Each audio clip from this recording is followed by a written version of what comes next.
Sometimes in history, there's this magic moment. Somebody appears on the scene and everything changes. I am with you. We've never seen anything like this. I will fight for you. This was a man who's met his destiny. And I will win for you. He said he was saved by God in order to make America great again. His victory was the greatest comeback of all time. You're watching history, so buckle up. I don't think the American people have ever seen this before. A government that has moved this quickly and a president that has done so much when it comes to the border and energy and major investments from other countries. It's like warp speed. 47's on a hot streak, bringing head-snapping change to Washington, overwhelming the system with a volcanic eruption of action. Trump has a mandate from the people, and he's using it, and they're just getting started. President Trump said on the campaign trail, success will be my retribution. Despite the best efforts of those who would try to censor us, silence us, break us, destroy us, Americans are today a proud, free, sovereign, and independent nation that will always be free. We're going to have one shot at this, and no other president's going to do what I'm doing.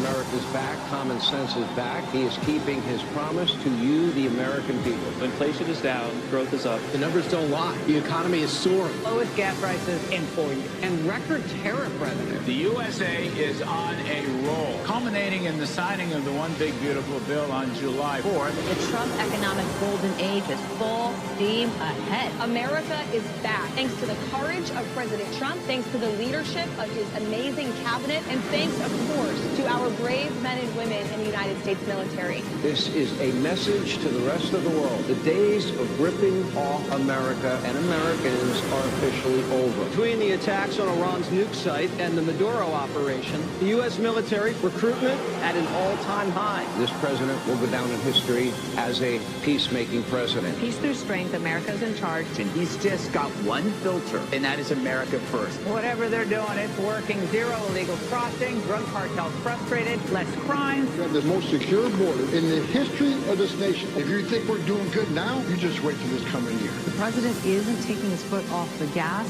in 2026. It's a new year. The stock markets are already making new record highs. The Trump archive are a series of near impossible feats. As for the next year, the American people have so much to look forward to. The president will continue to build off of his historic accomplishments. 2025 was setting the table, but the banquet's going to be in 2026. This is the golden age coming. He says, make America great again because every American is invited. My fellow Americans, get ready for an incredible future because the golden age of America has only just begun.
Did you guys see where allegedly Hunter Biden fled the country?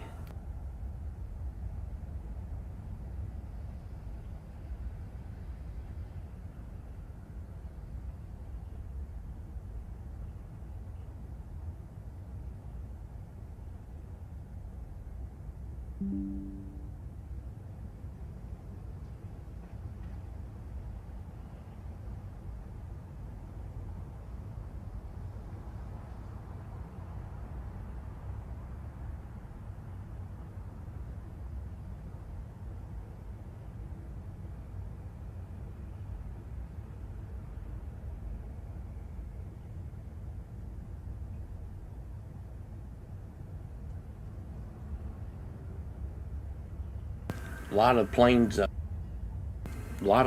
up in the southeast for it being a weekend.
Against the talks. Our Middle East correspondent Hugo Bashega was there and sent this report. Outside the Prime Minister's office in central Beirut, Hezbollah supporters gathered against the prospect of direct talks with Israel. It was an offer by the Lebanese government to try to put an end to the war and find lasting peace.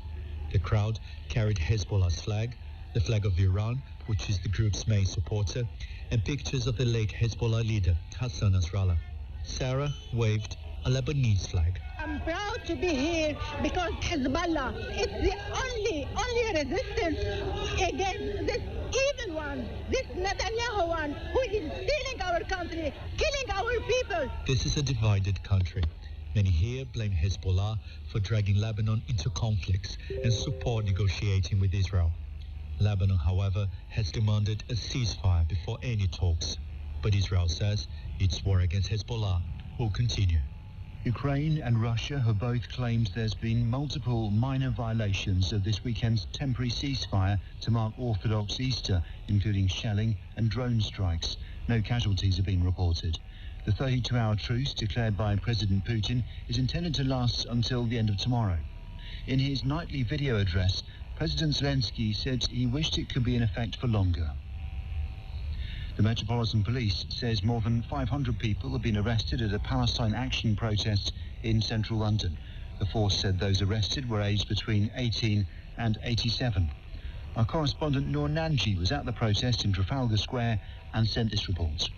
Ahead of today's demonstration, the Met Police issued a statement warning of criminal offences, but that doesn't seem to have put people off that our arrests are taking place here in Trafalgar Square. Now, the protesters are holding up placards which read, "I oppose genocide, I support Palestine Action." Now, last summer, the government banned Palestine Action under anti-terrorism legislation, and in February, the High Court ruled against that decision, but that decision is now now being appealed by the government. And while this battle goes on, the Met Police has said that anyone seen to be supporting Palestine action is likely to be arrested. The group behind today's demo, Defend Our Juries, they have said that it will show that resistance to the ban on Palestine action is stronger than ever.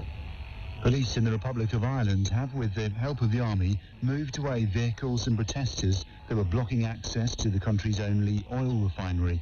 Demonstrations against the rising cost of fuel have been taking place across the country for a fifth day. Irish government ministers have been holding talks with representatives of the transport and farming industries about a possible support package. The astronauts who travelled around the far side of the moon have been given a rapturous reception at a NASA event in Houston. The 3 men and 1 woman travelled further into space than anyone has gone before they splashed down off the coast of Southern California this morning. Family members were among those who greeted the astronauts with applause before they spoke about their experiences. Christina Cook described what it was like to look back on her home planet. When we saw Tiny Earth, people asked our crew what impressions we had.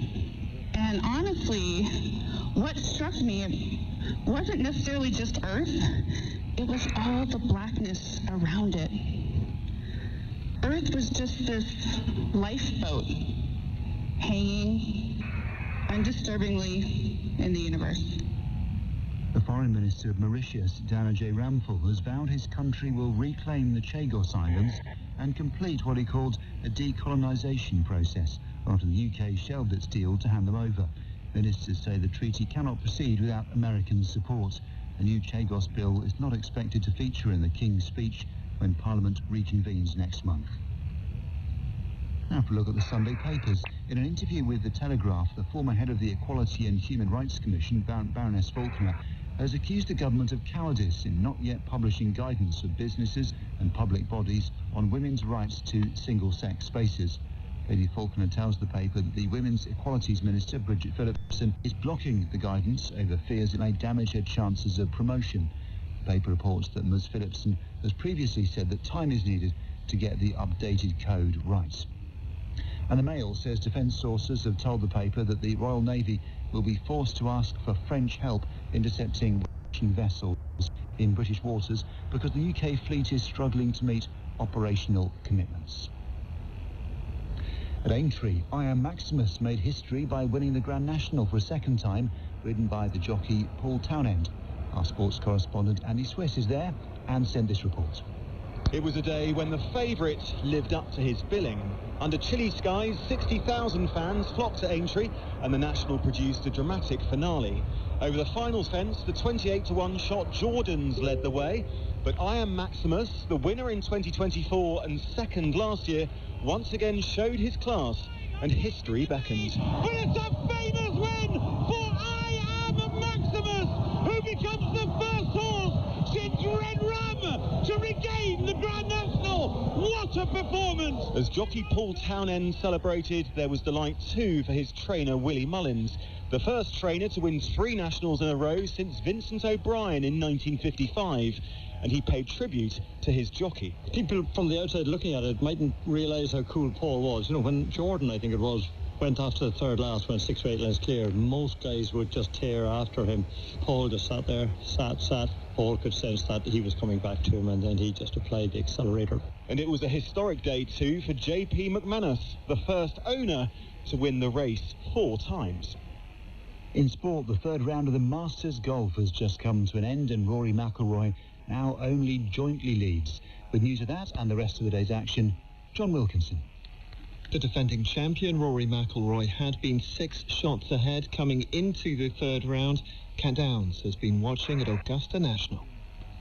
The signs had been there that Rory McIlroy was due a difficult day as he aims for back-to-back Masters wins. Wayward off the tee the first couple of days, his troubles continued over a third round 73, 1 over par for the day. He was caught by the Players champion Cameron Young. McIlroy and the American share the lead at 11 under par, with Sam Burns 1 back, Ireland's Shane Lowry 2 behind, and Justin Rose 3 off the lead going into tomorrow's final day at Augusta.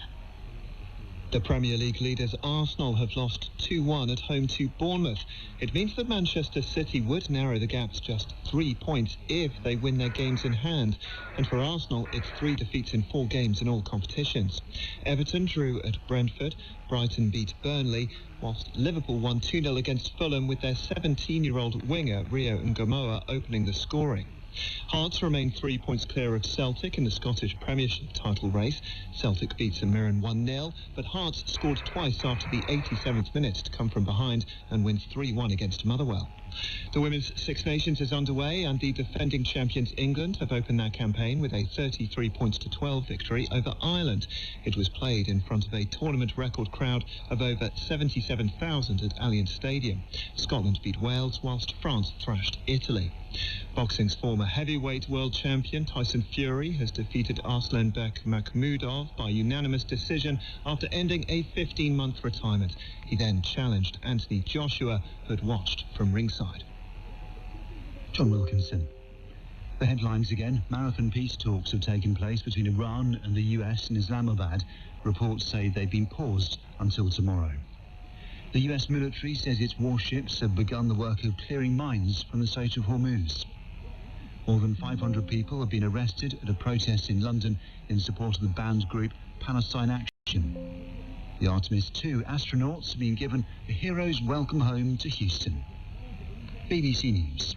With Tom Sanders. In a few moments, the writer Dorothy Coomson takes questions from a book club audience about her 2010 novel, The Ice Cream Girls. But first, we'll have a look at the weather forecast. Good morning, Ben Rich.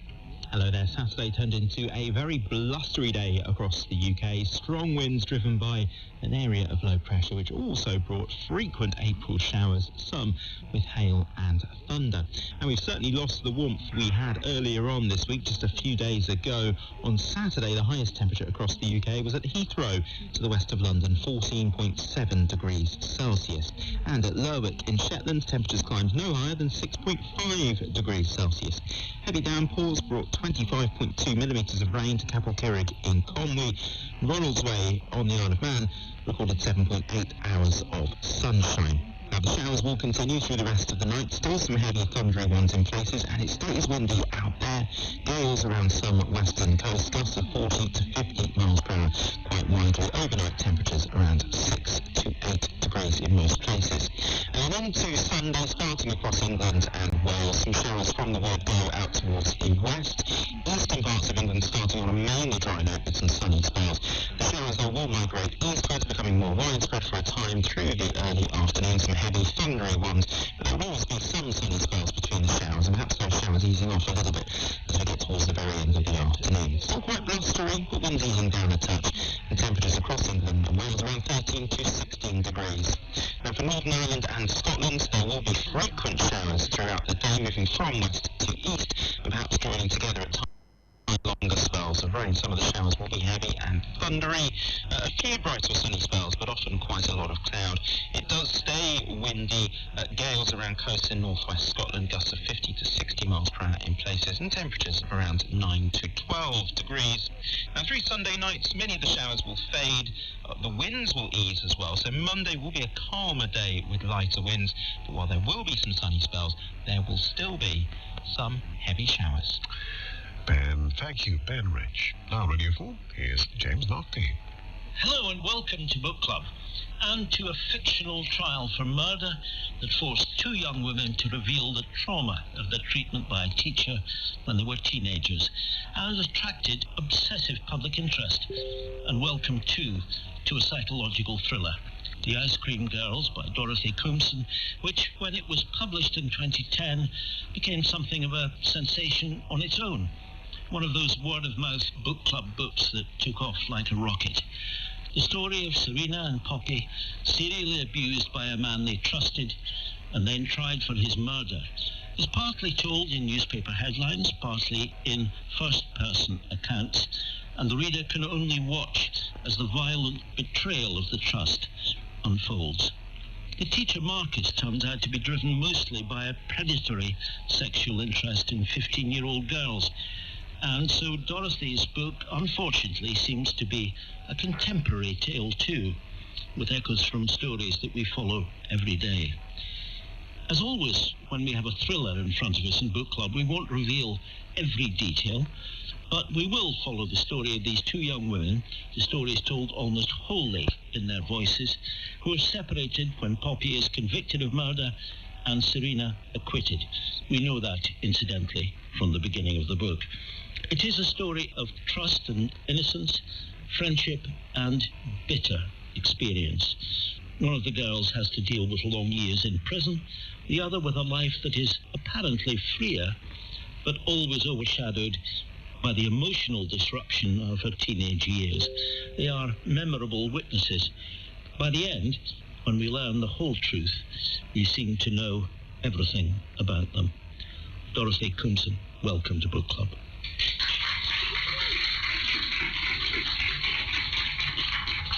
Hello, it's very nice to be here. It was quite a decision to tell the story through their own voices. What made you decide to do that? Most of my books are actually written in the first person. This is book number 5 in the 23 I've written to date. So all my books previously to that had been written in the first person, and I like writing in the first person because it feels like I'm inhabiting the role of the character. So I step into the role and tell the story from their point of view. Which means you have to know them. You have to know them, and you get to know them as I'm writing. With this one particularly, I started off writing each girl's point of view, and then I got to a point, wasn't very far in, I thought actually I need to stick with one person.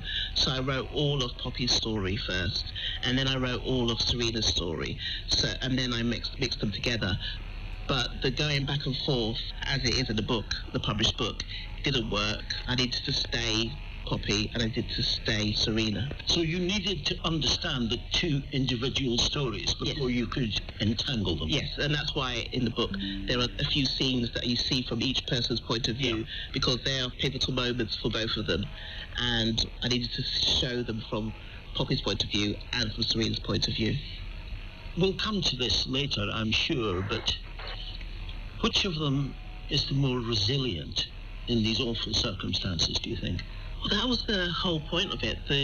Both of them went through a lot with Marcus, but then afterwards as well, the aftermath. I mean, Poppy, I've had discussions with people before, and a lot of people's like, well, obviously it's Poppy. She went to prison, and Serena survived it, but Serena got away with it. But Serena had lived her whole life free, allegedly, but she was in a different type of prison, a prison of her own mind, and she couldn't ever be honest with anybody, and including her husband. Her husband, particularly, yeah. But also the stuff with her family, because she comes to realise that her whole family thinks that she did it, and we don't know if she did it or not, but she's never relaxed with any of them. And dare I say it, that's really the point of the book. Yes. The point of the book is that you don't know what other people's lives are about, and I was very careful not to fall into all the tropes and the stereotypes people have about abusive relationships, because we all think you've just drawn into a relationship with this person and they start hitting you around, and which is why people often say, why didn't you just leave? Whereas if you actually do investigations and you research, you talk to people who have been in abusive relationships, it is so much more than that. And when I first started writing the book, I came up with the idea of two girls who had grown up together and then were separated and they were brought back together. And then I thought, well, why would they be separated? What if they were both accused of the same crime, and one of them went to prison and one of them got away with it, and then they were brought back together with both of them having their different problems. So it intrigued you, and you thought it might intrigue a reader? Absolutely. And then when I did research to find out why women go to prison for a long time, it's almost always, well, it was back then, I don't know about now, but I suspect it's the same, it's almost always for killing an abusive partner. And so that's where the abuse storyline came from. And when I started investigating that, I discovered that I knew nothing about abusive relationships. I thought I knew everything, and I knew nothing. Exactly. I knew nothing about how it always starts with emotional and mental abuse. it always starts with isolating a person. What we now call grooming. Grooming, exactly. But also isolating a person, making sure they have nobody to run to. Let's open it up to our readers here, gathered in Topping's bookshop in Edinburgh in the warmth of a room surrounded by books. Who's first?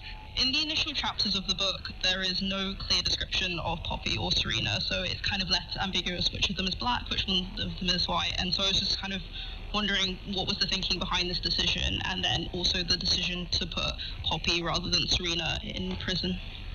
I had to go back to way back when I was reading books as a reader before I was published, and I used to read a lot, and I would always pick up these books, particularly the type of books I love to read, which are commercial, popular fiction, women's fiction, and they'd have this very long description of the main character. She's got blonde hair and her skin is this is, and then they go, and there's a black woman, and I'd be like, right, so the black women are just a black woman. Exactly, a monolith.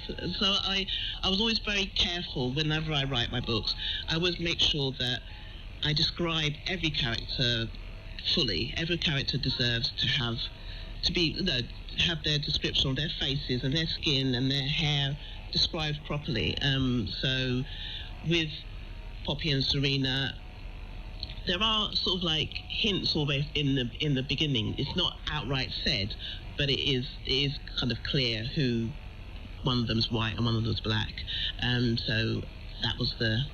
But it's worth saying that's not the most important point about the book, and in a way you want to make that point by not doing it. Kind of, but also it is part of the point, and that comes to your second question. Why did I put Poppy in prison and not Serena? Because Serena is more likely to have gone to a prison for that crime, but I wanted to examine prison from the point of view of a nice middle-class white girl who ends up in this situation. She's groomed by a terrible human being, and then she goes to prison because of the evidence of of the weapon that killed him. And Serena basically got lucky, and as Tina, one of the characters in prison, says to Poppy, we were expecting to see your mate in here, not you. And that was kind of a point of putting her in prison rather than the black girl. Let's have a question here. Given the subject of the novel, real-life conduct of far too many men, I'm a bit reluctant to even speak in this room and ask a question, but it was about male characters in the book. Alan, despite his agenda when he first befriended Poppy, is he a good guy when you were writing? As part of the same question, when you first started writing the story, had you always intended to give clues about how to practically help someone in an abusive relationship, even as a man? We should explain who Alon is in the story. Yeah, Alon is, and he is Alon rather than Alan. Poppy, when she comes out of prison, she is given a beach hut by her grandmother, who was always a champion and always believed in her and didn't actually think that she had committed the crime. And she meets this guy who happens allegedly to come along, and she ends up kind of dating him. She's very suspicious of him because she's suspicious of all men at that point, and he kind of befriends her. But as you said, he has an agenda. I'm not going to give any spoilers away, but he has an agenda that she doesn't actually see coming. And he is a guy, the thing about a lot of life, I think, is that we are all capable of doing terrible things, and we're all capable of doing good things. And I think a lot of us get caught up in this good, bad, sort of like binary way of thinking, which is why terrible people, when they do one good thing, we kind of spin it in our heads that they are good. But good people are capable of doing terrible things, and bad people are capable of doing good things. So if someone's evil, just because they save the cat doesn't mean that they haven't, all the horrible things they've done up to that point have negated. Let's have a question on this theme here. Okay, well, my question was about Marcus. We heard from him, his perspective at the end, and through the book, and especially then, I wondered if you'd thought of giving us his perspective before. Yeah, just thinking about the male characters and all that you've said about how they can have duality. Yes. Marcus being the predator. Being the predator and being the abusive man who shapes all of their lives, because, everybody is affected by what he does, including Rita's family, all the things that happened to her, and Poppy's family. It all came down to him. I got a lot of pushback for putting his voice at the end. A lot of people were really unhappy that I had allowed the abusers almost into the space of these people who were going through this awful thing. But I wanted people to understand that it's so easy to get sucked in by an abuser. What I wanted was for people to understand that when you meet him one-to-one, it's not obvious. It's not, haven't got an abuser across his forehead. He is kind of plausible, but it's there, it's underlying, when the first time something happens with Marcus and Serena, it's really innocuous, and she makes a comment and he absolutely loses it with her, and she's really shocked because she has not seen that side of him, even though she has been groomed over a period of months into being in a relationship with him, even though she's a 15-year-old girl. I think it's time to hear one of the voices. Give us a reading, Dorothy, from the book, and tell us where it comes and who's speaking and so on. It's a little excerpt right at the beginning from Serena. We've just had a very elaborate proposal down by the seafront in Brighton, and now it's the next morning and she's walking around her kitchen, and you think she's kind of a normal human being, even though she's had a few moments in the lead up to it, and then you kind of realise that she maybe isn't as stable as we think. Serena. I'm walking around my kitchen, opening cupboards and appliances, looking for the knives. The dinner knives are safe, but the sharp ones, the ones that can do serious damage, seem to be missing in action. Admittedly, that's my fault. I hid them last night, and I can't quite remember where. It wouldn't be a problem if the house wasn't minutes away from becoming a chaos of breakfast and day organising and the usual family pandemonium. It wouldn't even be a problem if Evan hadn't made me promise not to do this again. My fingers reach for the oven door for a third time, and I yank it open really quickly, hoping that the knife would have materialised in there, the original hiding place, the favourite hiding place. Every night, before bed, I used to collect up all the sharp knives and put them on a baking tray and then put them in the oven, just in case someone broke in while we were asleep and decided to use our own cutlery against us. Then I started doing it before we settled down to watch TV in the evening, in case someone broke in the back door while we were lounging in the front room. And then it was just after washing up because it was easier. After a while, I realised that hiding the knives in the same place every night, night after night, might not be a good idea if we were being watched. So I started hiding them in all sorts of ingenious places. Places that the burglar with ill intentions would never think to look.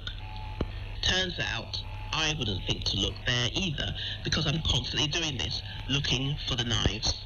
You're listening to Book Club on BBC Radio 4 and BBC Sounds. We're with the writer Dorothy Coomson discussing her 2010 novel, The Ice Cream Girls. And the knives, of course, turn out to be very important. Yes. In the trial, which is one of the centrepiece elements of the book. Absolutely, and also with what Marcus used to do, one of the ways he used to scare her, he wouldn't ever use a knife on her, but he would.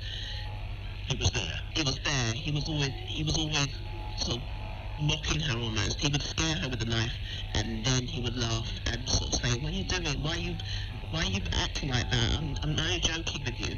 Complete form of gaslighting, because she was absolutely terrified, and then he'd be laughing, and she'd be like, "What am I doing?" I see that the U.S. Navy is putting 2 ships out to start clearing mines into the Straits of Hormuz. In the novel, and the psychologist's report, the criminal courts, the media, all come down really heavily against Poppy and Serena, and see Marcus as the victim.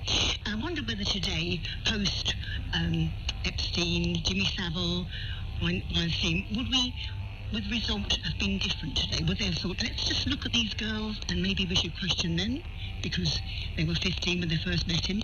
This is the Me Too question, in a way, isn't it? Yeah. Absolutely not, unfortunately. It's really sad that it was, yes, set in 1986, but even now, with all of the things that are coming out, all the documents we're seeing, people are still being disbelieved. They're still finding ways to dismiss what happened or to excuse the men's behaviour and to sort of dress it up as, I mean, the whole thing with Marcus in the book is that he is seen as a good man who made a bad decision. He's a good man who these young Lolita types kind of seduced and then abused, and that was what came out in the court. It hasn't changed that much, unfortunately. When powerful men, people with positions, behave in bad ways, they always try and twist to find a way to make it the girls' fault. And that's why we constantly see people question what someone was wearing or what they were doing or why they didn't do this, why didn't you do this. I wrote another book 7 or 8 years ago about this very thing because at the time the police were taking mobile phones of sexual assault victims to check what their messages were, so that to see if they'd had any contact with the people who had assaulted them. And I was outraged at the idea that even now this is the thing. Rather than thinking these women have been abused by this person, you're trying to find out what their role in the abuse was. So I'd love to be able to sit here and say, post Me Too, post all the other things that have been coming out and all the things that have been said and things we know. It hasn't changed that much, unfortunately. Hi, hello. I was just wondering if you always knew you were going to end with being the killer, because I just remember reading that for the first time and I was absolutely blown away of how taken aback I was. I didn't see it coming at all. And also, if you've had any feelings about how the fact that they changed the killer when they made it into the TV show, because I really felt like that completely changed the entire plot of the book. So I was just wondering what your opinions were on that. Authors sometimes have a problem with TV shows changing the plot. Yes, that's a separate story. When I was writing it, I started writing and I had an idea, and then I realised I didn't have an idea, I didn't have a clue, so I thought, you know what, just start writing. You'll find out there. Yeah, exactly. And then I got halfway point, 3/4 point, I went, oh right, that's who did it, and that's why they did it. And once I knew that, it was very clear why they did it. We should say at this point that there are elements of the plot that we're not going to go into.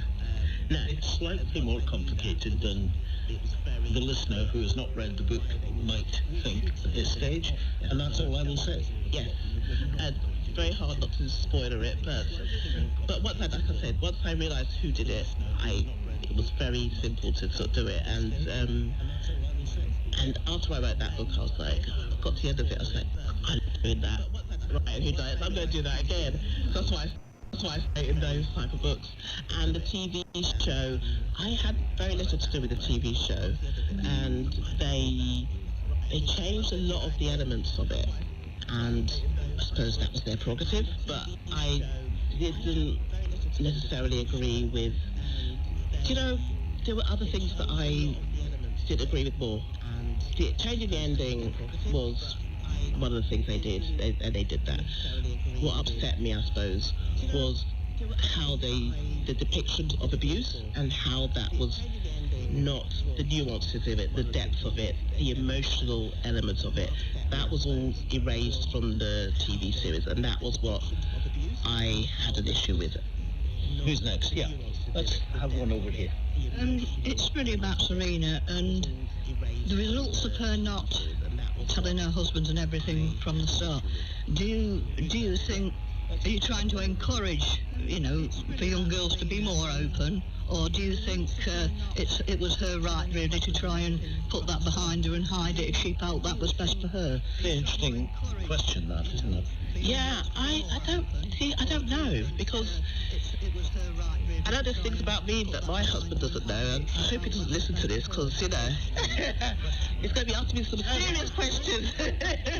But I think honesty is probably the best thing in a relationship, especially. But it's not easy. It's not easy to tell the truth. It's not easy to know why she didn't want. Oh, absolutely, and that's why she didn't, because she's in this prison of her own she's in a different prison, but she's in prison or emotional prison. Absolutely, and I wrote the book, I created the characters, but I also absolutely understand why she wouldn't want to tell Evan, because she feels like she's moved on. She hasn't moved on. It's kept her back, it's dragged her down, she can't eat ice cream, she can't ever be honest with her husband, she is absolutely paranoid about every single thing to do with her daughter, not so much her son, but she's obsessed with her daughter and who she is going to be around. Her and her sisters have a really damaged relationship when they were really close before. Her sisters blame themselves. I can understand why she thought she was moving on, but she actually never did. I want to give any of you who've not been able to say anything or felt you didn't want to dive in at this point the chance just to come in. Of course you can. What do you think about Serena and what she did? That's very good. Well, I think the emotional damage carries on long after, everything's over.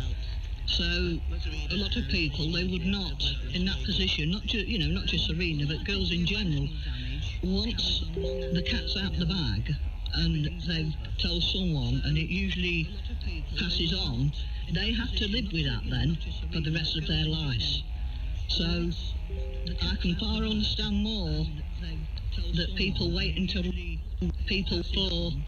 they feel they're ready to let go. Can I ask you, and please say no if this is intrusive, but can I ask you, are you talking just as a reader or somebody who's had an experience in this world dealing with people who've been in that situation? Both. Yeah.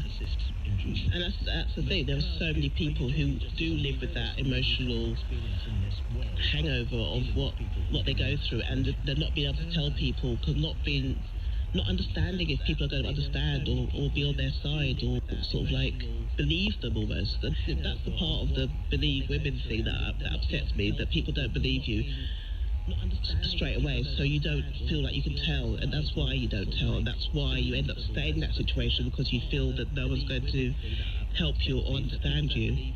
I think we have a question. Yeah. The story resonates with me, both Serena and Poppy, because I was in law for a long time, and some of this sounds terribly familiar.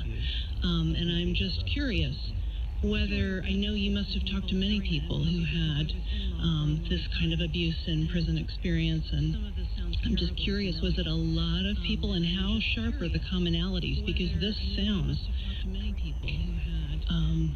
I wonder if it's pretty much every imprisoned woman who has been abused and killed her abuser. And just the stories are so the same. And I wonder if we're repeating these stories, this is art imitating life to the extreme. But what were the variances? I mean, how is it? This is the thing that shocked me when I was first started doing research for this. Was I spoke to so many different people from different walks of life: white women, black women, Asian women, sort of upper middle class women, lower working class women, people who had jobs, didn't have jobs, and it was all the same. They had the same thing running through all their stories. There'd be variances with, for example, financial abuse, and there'd be different types of emotional abuse, but the abuse was always had the same pattern. It always had the same words almost. It's almost the same things that had happened, the same cycles, the point where you feel, oh yeah, he's never going to do that again.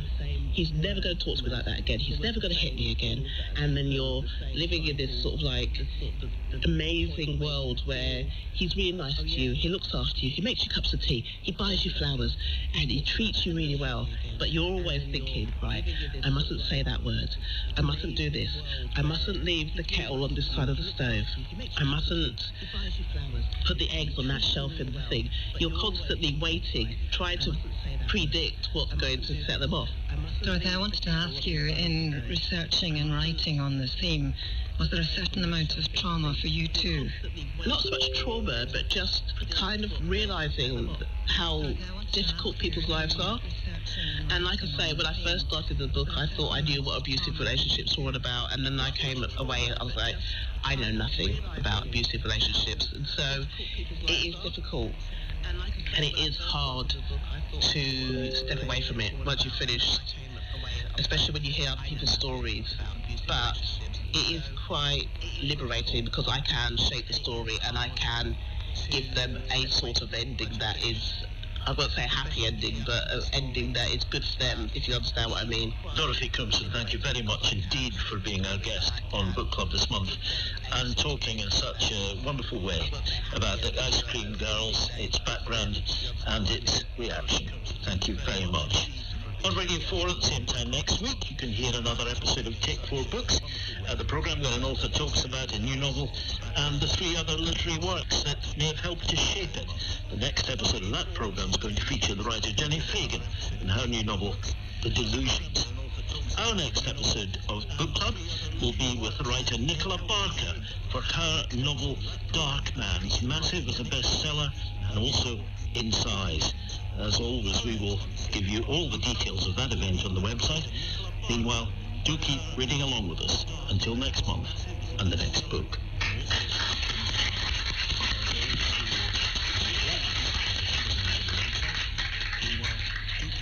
Book Club was produced by Dominic Hurl. The editor is Gillian Whelan, and this was a BBC Audio Scotland production.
Is BBC Radio 4.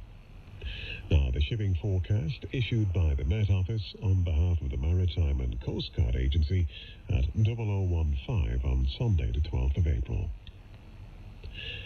Warnings of gales in Viking, North Hatsira, South Hatsira, Fisher, Trafalgar, Seoul, London, Fastnet, Irish Sea, Shannon, Rockall, Malin, Hebrides, Bailey, Fair Isle, Faroes, and Southeast Iceland. The general synopsis at 1800.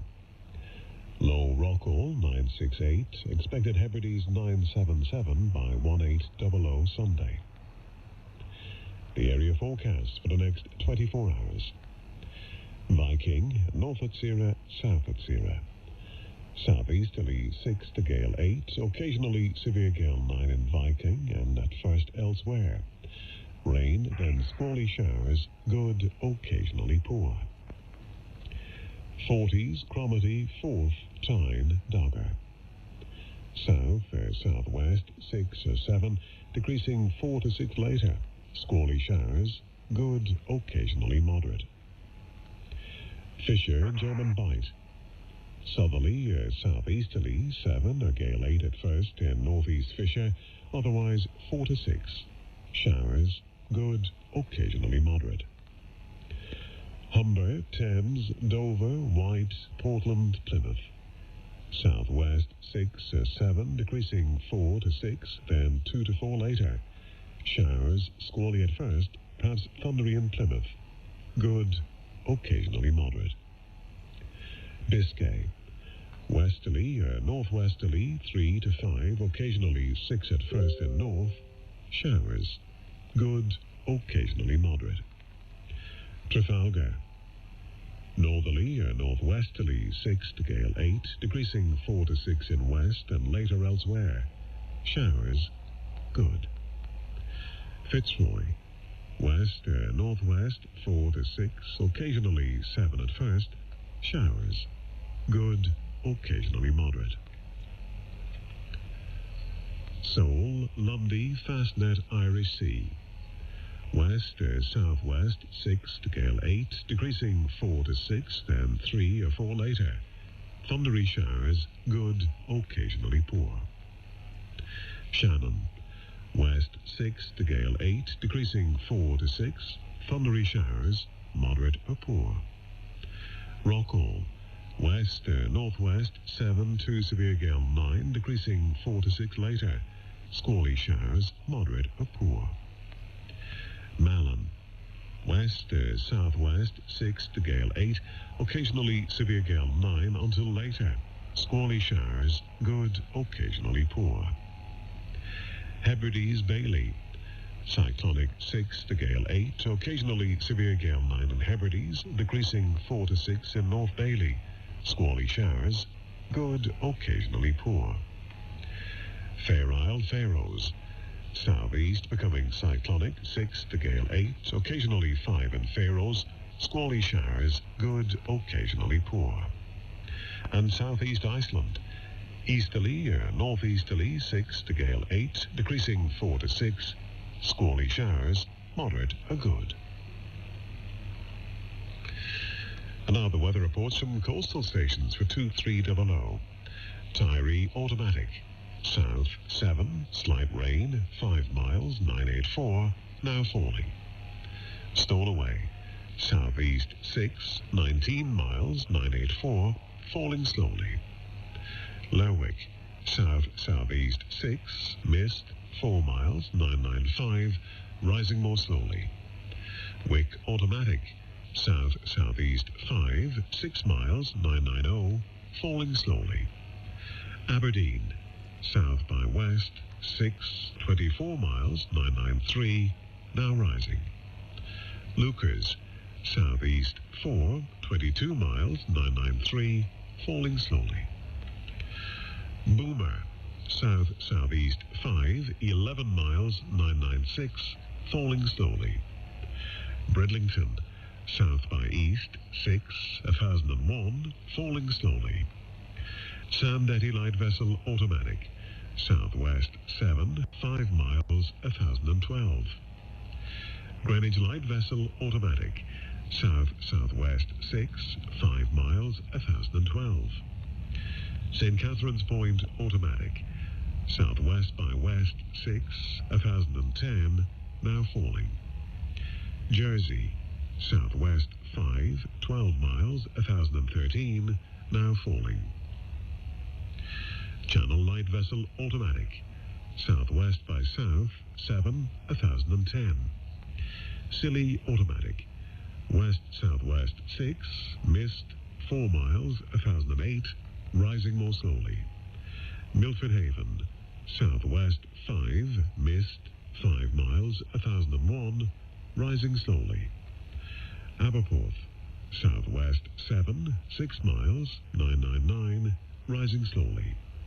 Valley, southwest by south 7, mist 3 miles, 995, rising slowly. Liverpool Crosby, south by east 6, recent rain 6 miles, 997, now rising. Valentia, west by south 5, slight showers 4 miles, 998, rising.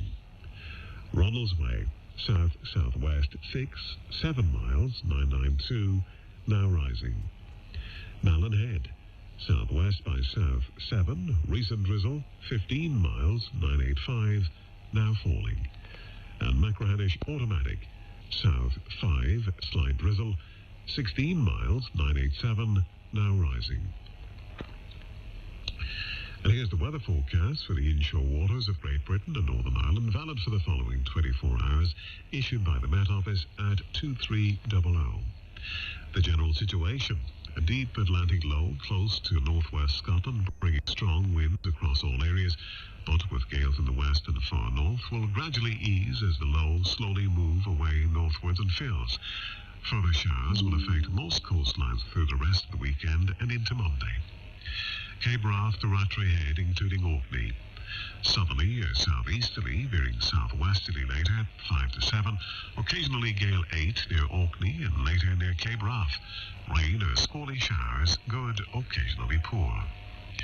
Rattray Head to Berwick-upon-Tweed. Southeast veering south or southwest, 5 to 7. Decreasing 4 times later. Squally showers, good, occasionally moderate. Berwick-upon-Tweed to Whitby. South 6 or 7, decreasing 4 to 6, veering southwest 3 or 4 later. Showers, squally at first, good, occasionally moderate.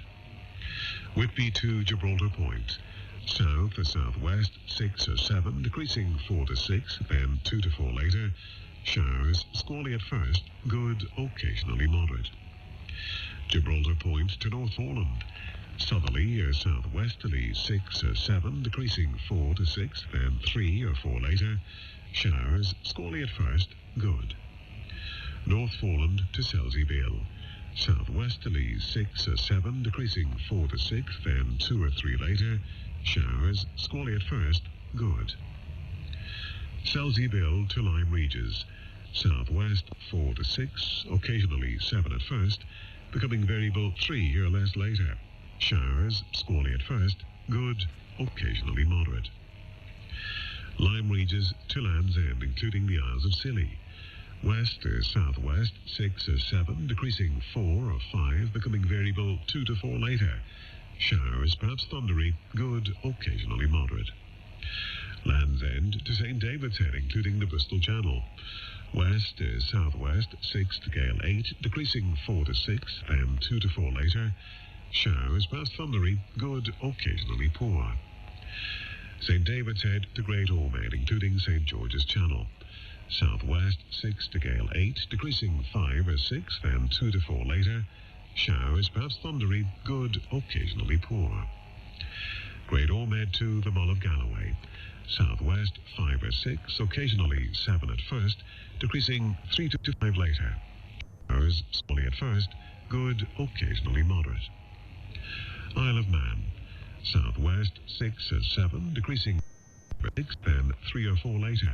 Showers, good, occasionally moderate. Loch Foyle to Carlingford Loch. Southwest 5 to 7, decreasing 4 or 5 later. Squally showers, good, occasionally moderate. Mull of Galloway to Mull of Kintyre, including the Firth of Clyde and North Channel. Southwesterly 5 to 7, decreasing 4 or 5 later. Squally showers, good, occasionally moderate. Mull of Kintyre to Ardnamurchan Point.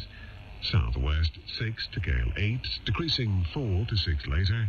Squally showers, good, occasionally poor. Ardnamurchan Point to Cape Wrath. Cyclonic becoming south or southwest 6 to gale 8, decreasing 5 at times later. Rain or squally showers, good, occasionally poor. And Shetland Isles, south or southeast 6 to gale 8, rain then squally showers, good, occasionally poor.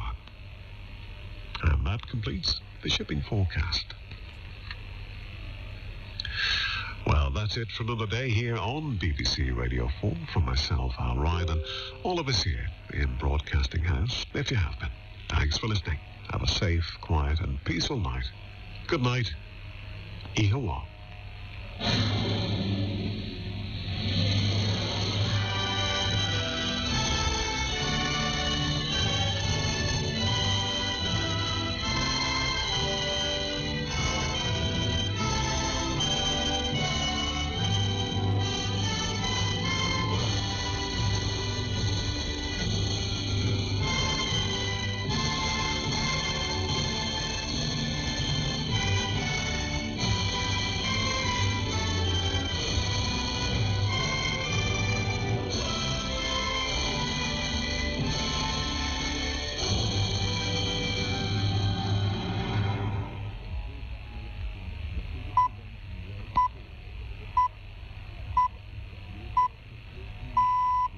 Welcome to the newsroom. I'm Ankur Desai.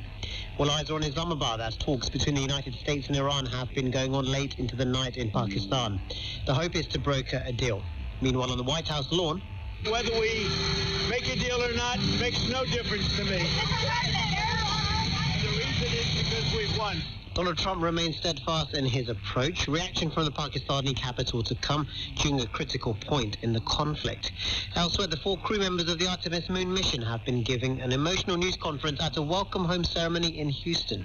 I may have not learned everything that this journey has yet to teach me, but there's one new thing I know. Planet Earth, you are a crew. And from Chicago.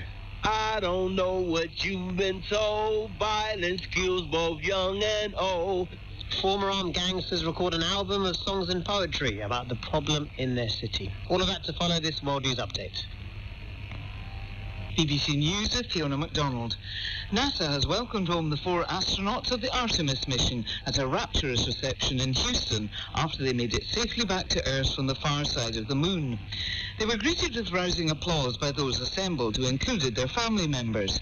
The mission commander, Reed Wiseman, told his fellow crew members they would always share a special relationship. Victor, Christina, and Jeremy, we are bonded forever, and no one down here is ever going to know what the 4 of us just went through, and it was the most special thing that will ever happen in my life. Marathon talks on ending the Middle East conflict have been taking place deep into the night between senior US and Iranian officials in the Pakistani capital Islamabad. In a message on social media, the Iranian government indicated the latest round of talks had concluded after 14 hours, but would continue on Sunday. But a senior White House official has since told the BBC that they're continuing. Lisa Set is in Islamabad. There are reports of real disputes. One of the main areas is the Strait of Hormuz, for which the Iranian media are saying this is a red line for the Iranian delegation. There are reports that the Americans are proposing joint control of that strategic waterway, and the Iranians are pushing back. Now, are these disagreements such that it could cause a breakdown in negotiations? There are so many issues that are on that table. Speaking in Washington, President Trump said it made no difference to him whether there was a deal or not. Iran's Revolutionary Guards have warned that any military vessels that attempt to pass through the Strait of Hormuz will be dealt with severely. The comment came after the U.S. Central Command said 2 American Navy ships have sailed through the waterway in what would be the first such move since the war with Iran began. Joe Inwood reports. In a statement, CENTCOM said they were establishing a new passage to allow the free flow of commerce. They also said additional forces, including underwater drones, will join the operation in the coming days. It came just hours after Donald Trump posted on social media that the US was in the process of clearing mines as a favor to countries who he said lacked the courage to do it themselves. But that was denied by Iran. A second key issue in the US-Iran talks is the status of the ceasefire in Lebanon, where Israel says it's continuing to attack the Iranian proxy militia Hezbollah. More than 20 people were reported to have been killed on Saturday, including 3 emergency workers. In the capital Beirut, Hezbollah supporters protested outside the Prime Minister's office, opposing next week's scheduled peace talks. World News from the BBC. The Ukrainian military claims there have been hundreds of minor violations of an Orthodox Easter ceasefire by Russian forces, including shelling and drone strikes. Earlier, Moscow accused Ukraine of drone attacks in the Kursk and Belgorod regions, close to their shared border. British police say they've arrested more than 500 people during a mass protest in London against the continuing ban on the campaign group Palestine Action. Their ages range from 18 to 87 and included Robert Del Naya, a founding member of the trip-hop band Massive Attack. Parties in Hungary have held their final rallies ahead of Sunday's parliamentary election, concluding what has been an acrimonious campaign. The pro-European politician Peter Magyar's Tisza party has been leading in opinion polls. The Prime Minister Viktor Orban, who's been in power for the last 16 years, said the election was about the preservation of peace. Nick Thorpe in Budapest explains why Mr. Orban's political fate is being closely watched across Europe and beyond. Hungary a key asset for the Kremlin, for the Russians, the most pro-Russian leader in the whole European Union. Very important for the United States, strong friendship between Viktor Orban and President Trump. Very important for right-wing parties across Europe, those already in power as in Italy, Czech Republic, Slovakia, but also those, as it were, on the brink potentially of power in France, in Germany, in Spain, in Portugal. The British boxer and former heavyweight champion Tyson Fury has beaten the Russian Arslanbek Makhmudov by a unanimous decision on points.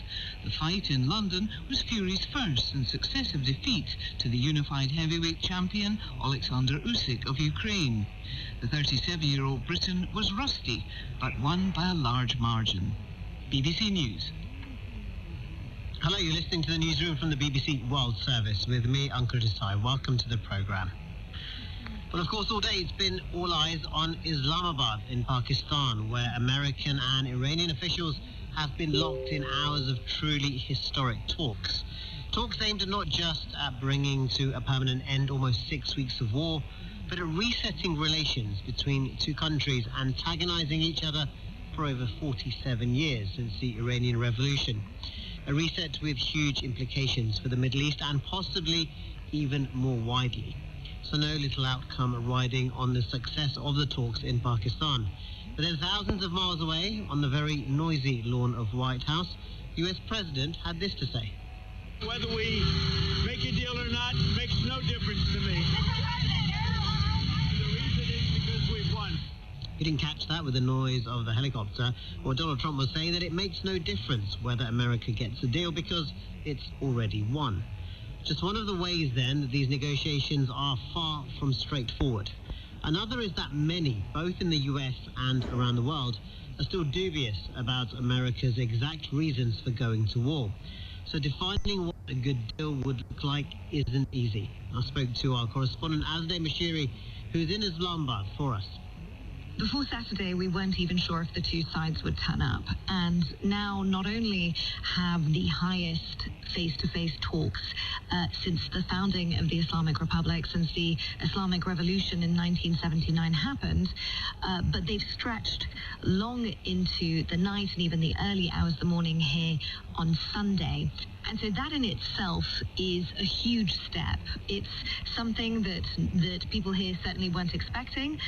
Pakistan had been projecting confidence, but it means that not only have they agreed to talk, but that they've seen points of agreement, at least points in their respective proposals that they feel they can work on. But there are still so many unknowns. It's unclear exactly what could come of this. It could be an extended ceasefire. It could be some form of agreement. It could even be a promise to just keep talking. And all those three steps would be something that was hard to imagine in these 6 weeks of war. Absolutely. Just remind us of some of those major sticking points as well, and what they'll all be poring over during the long hours.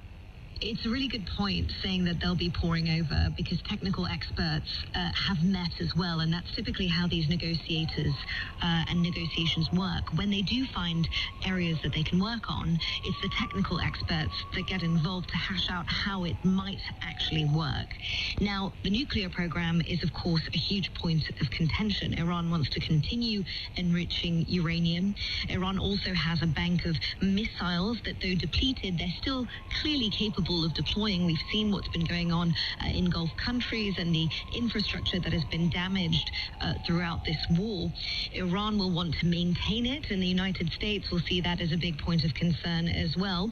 There's the lifting of sanctions that the United States has said, Donald Trump himself has said they're discussing. And then, of course, there's that vital shipping lane of the Strait of Hormuz, where 20% of the world's oil passes through. Iran has learned throughout this war that it's been a great piece of leverage, and they've talked about wanting long-term control of it, and that's something that is seen as unacceptable to the United States. But let's see what happens by the end of these negotiations. In the last few hours, there have been more comments from Donald Trump in quite a belligerent style. So are there some suggested mixed messages, therefore, coming from the United States and the White House? There have been mixed messages throughout the war, and part of the reason is that when both the United States, the White House, Donald Trump, and even the Iranian side make comments, they're really also thinking about domestic audiences and shaping the narrative of this war. Both sides were disagreeing over who begged who to even come to the negotiating table. But it could be Donald Trump hedging his bets here and making sure that the United States is still projecting some form of strength. He's made really big statements in recent days. He even said that Iran is negotiating to stay alive. But then you've got the Iranians that are insisting that this is a sign that they're winning and that the United States needed to come to the negotiating table, not them. So it's really hard to separate fact from political bluster here. Azadeh Mishiri there from Islamabad. Well, let's get more on this from our chief international correspondent, Lise Doucet, who's also in the Pakistani capital and has this assessment of the talk's significance so far. After nearly a half-century of hostility, including 2 wars in 2 years, officials from Iran and the United States have been sitting face-to-face for hours. Technical experts are meeting too. It's a significant breakthrough, only possible because of the high level of both delegations, their authority to negotiate, and what seems to be a commitment by both Washington and Tehran to talk. Iran's delegation came to Islamabad, emphasizing its deep distrust of diplomacy. Its discussions last year and this year with the U.S. were both shattered by war. That's why they insisted they would only deal with a more senior U.S. official, and in particular the Vice President, J.D. Vance, who's seen as the strongest opponent of costly military engagements in President Trump's team. The last time Iran and the U.S. reached a successful nuclear deal in 2015, it took 18 months of breakthroughs and breakdowns, and Mr. Trump is known to prefer quick successes. Today is just a start, but with the risk of another dangerous escalation in an already dangerous war, even a start matters. There is another huge sticking point that needs to be overcome if there is to be a full end to this war, and it's the violence between Israel and Lebanon. The ceasefire has had no impact, with Israel saying it never included Lebanon and striking more than 200 times there in 24 hours. Lebanon says its death toll since the start of the conflict has now gone above 2,000, and if there are to be any meaningful peace talks, the killing needs to stop. Still, both countries' ambassadors to the US have agreed to meet in Washington next week. But in Beirut, supporters of Hezbollah have been demonstrating against the talks. Our Middle East correspondent Hugo Bishega was there. Outside the Prime Minister's office in central Beirut, Hezbollah supporters gathered in protest. They are against the prospect of direct talks with Israel. It was an offer by the Lebanese government to try to put an end to the war and find lasting peace. The crowd carried Hezbollah's flag, the flag of Iran, which is the group's main supporter, and pictures of the late Hezbollah leader, Hassan Nasrallah. Sarah waved a Lebanese flag. I'm proud to be here because Hezbollah, it's the only resistance against this evil one, this Netanyahu one, who is stealing our country, killing our people. This is a divided country. Many here blame Hezbollah for dragging Lebanon into conflicts and support negotiating with Israel. Lebanon, however, has demanded a ceasefire before any talks. But Israel says its war against Hezbollah will continue. Hugo Bishega with that report. You're listening to the newsroom from the BBC World Service with me, Ankur Desai. Now, in just a few hours, voting booths will open in Hungary as the country chooses its next ruling political party. It's all to see one of Europe's longest-serving leaders lose his grip on a nation after being in charge for 16 years. Polls show the far-right nationalist Fidesz party of the Prime Minister Viktor Orban is trailing the centre-right Tisza party of Peter Magyar. He's promising a more liberal and inclusive Hungary with closer ties to the European Union. President Trump has said he will give the country economic support. Mr. Orban and his Fidesz wins the parliamentary elections. The two parties held their final campaign events in Budapest on Saturday night. Our Eastern Central Europe correspondent Nick Thorpe sent this report from the Hungarian capital. The final rally of what has been for Viktor Orban a very long campaign. He's been a leading politician for 38 of his 62 years, an astonishing 20 of those as Prime Minister. And looking at him tonight, listening to him here, he does sound tired, very tired. Has he finally met his match in Peter Magyar, a politician 17 years his junior? Will Viktor Orban's promise of a safe pair of hands, a captain of a ship in turbulent waters, prevail? Or Peter Magyar's promise of a better functioning, kinder country in which the government is not constantly looking for new enemies? One thing seems certain. With passions running so high in this country, a big turnout, possibly a record turnout, we can expect on Sunday. Nick Thorpe reporting from Budapest. For nearly 2 weeks, NASA's Artemis II mission, taking 4 astronauts further into space than ever before, has captured the imagination of the world. Now those 4 astronauts are back on Earth and have given an emotional news conference at a welcome home event. Less than 24 hours after splashing down in the Pacific Ocean, the crew received a rapturous reception at the ceremony in Houston. After a brief 53-year intermission, the show goes on, and NASA is back in the business of sending astronauts to the moon and bringing them home safely.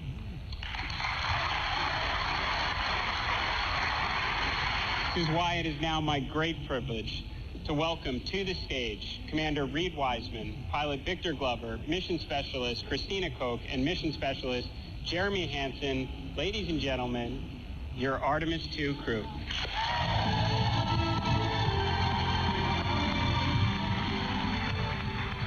The crew flew more than 1 million kilometers, seeing parts of the moon only ever glimpsed by robotic cameras before now. One of the astronauts, Christina Koch, made history as the first woman to travel around the moon. She said the trip had altered her perspective on what it means to be human. A crew is a group that is in it all the time, no matter what. that is stroking together every minute with the same purpose, that is willing to sacrifice silently for each other, and a crew is inescapably, beautifully linked. So when we saw Tiny Earth, people asked our crew what impressions we had. And honestly, what struck me wasn't necessarily just Earth, it was all the blackness around it. Earth was just this lifeboat hanging undisturbingly in the universe. I may have not learned, I know I haven't learned, everything that this journey has yet to teach me. But there's one new thing I know, and that is, planet Earth, you are a crew. Thank you. The Canadian Jeremy Hansen also made history as the first non-American to travel around the moon. He reflected on the significant public attention that the mission has attracted. What you saw was a group of people who loved contributing, having meaningful contribution, and extracting joy out of that.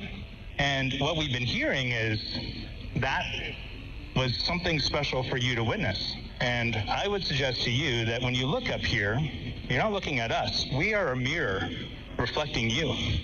And if you like what you see, then just look a little deeper. This is you.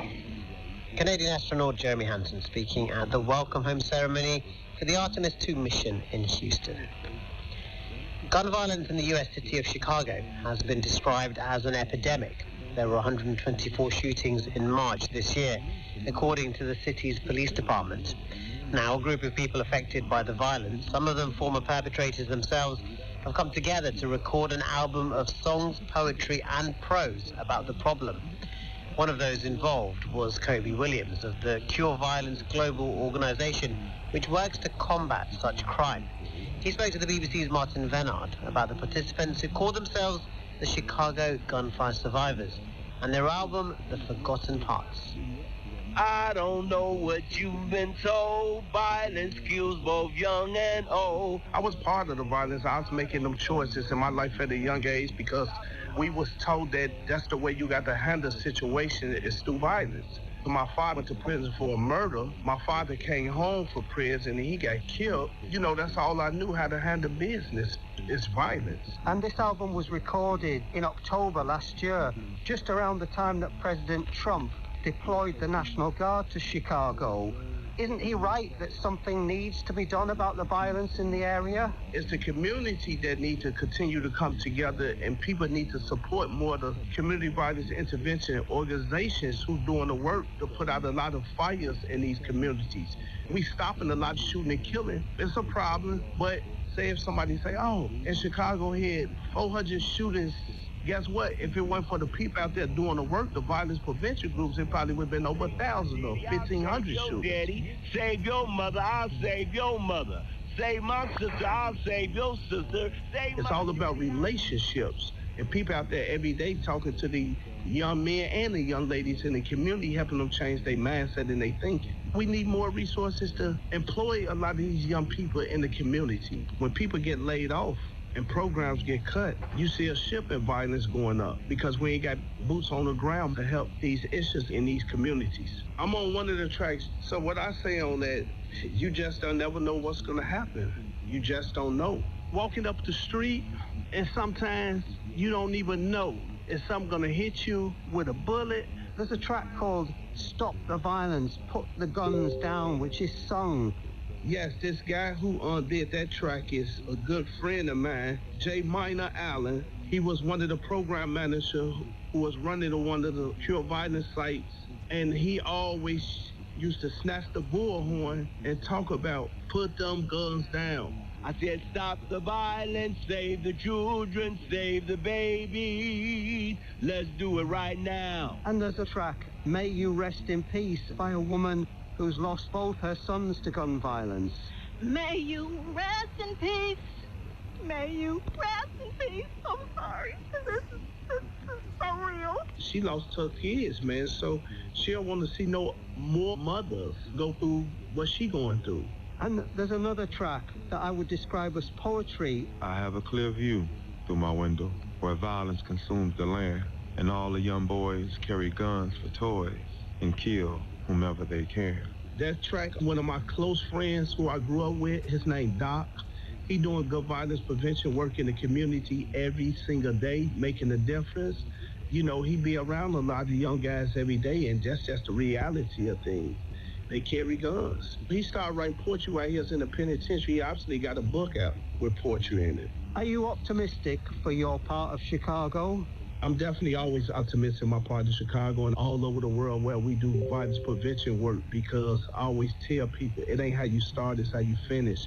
I'm not giving up on my people. And let people know this, they not alone. And even in this damaged state, I still have faith that a change will come in time. I have a clear view through my window. A report from Martin Vennard. Burgess, McLean, Philby, Cancross, Blunt. Names of a bygone age, but seared into the memory of Britain's intelligence services. They were the Cambridge Five, university intellectuals who chose to spy for Russia and got away with it because they defected or their discovery as spies was kept hidden. Countless books have been devoted to them, and you might be forgiven for thinking there was nothing more to say.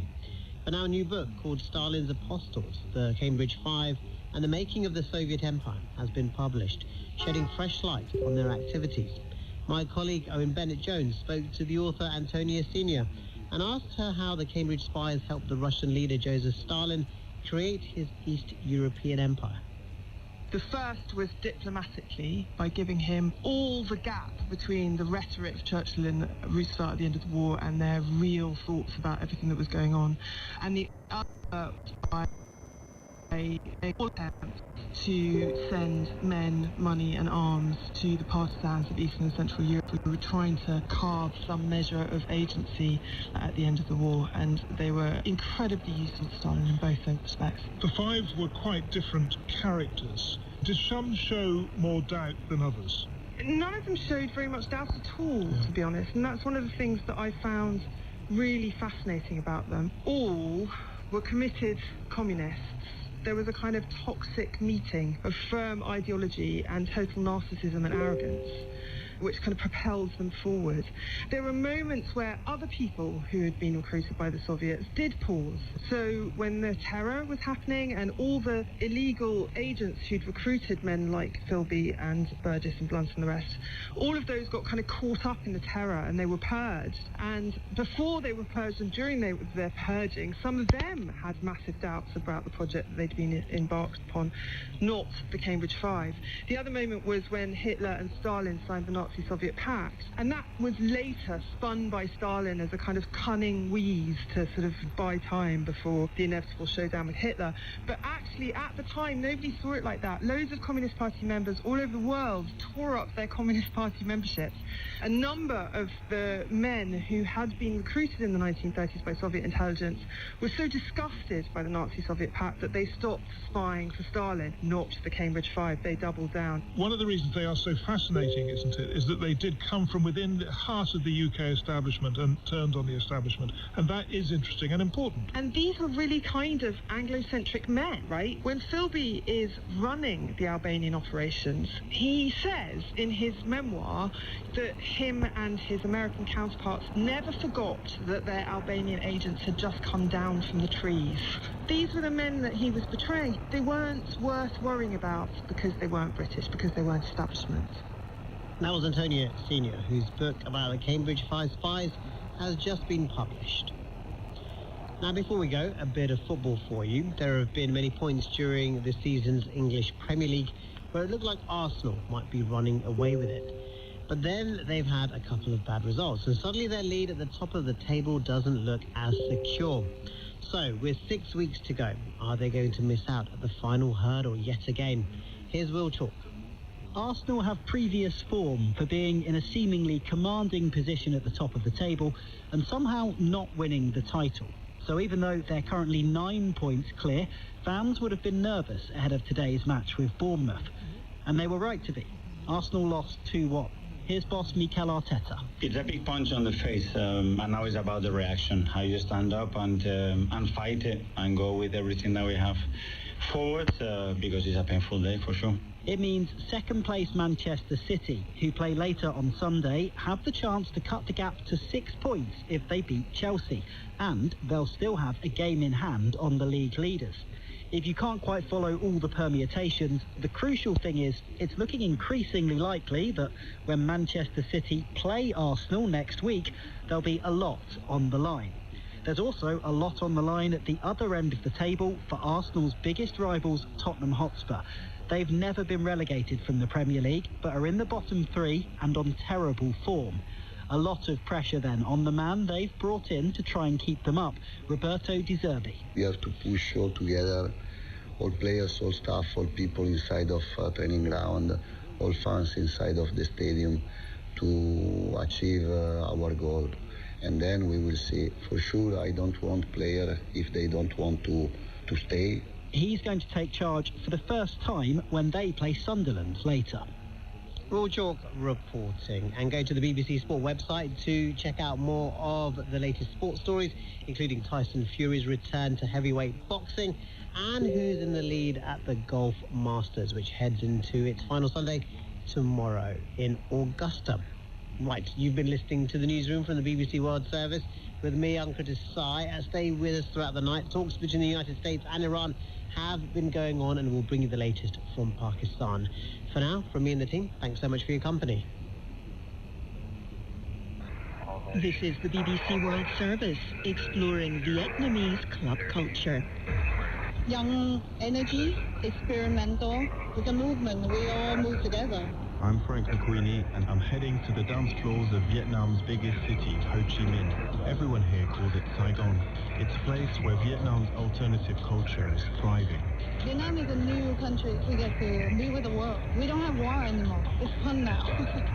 You get to be whatever you want to be. With a booming economy over the last decade and 70% of the country's population under 35, young people have become the driving force behind a new and different image of Vietnam, changing perceptions of what it means to be Vietnamese today.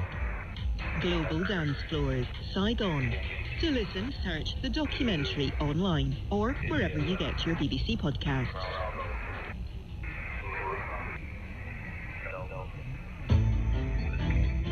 Corruption scandal topples the founder of the Lee dynasty. A new leader steps forward, but it's a disaster. Amid the chaos comes a betrayal and a succession decision that opens a deep and damaging divide, one that will haunt the family for decades. I'm Elise Hugh, and after the news on the BBC World Service, Inheritance Samsung, the story of a family drama behind one of the world's biggest companies. BBC News with Fiona MacDonald. NASA has welcomed home the 4 astronauts of the Artemis mission at a rapturous reception in Houston after they made it safely back to Earth from the far side of the moon. They were greeted with rousing applause by those assembled. The mission commander, Reed Wiseman, told his fellow crew that they were now bonded forever.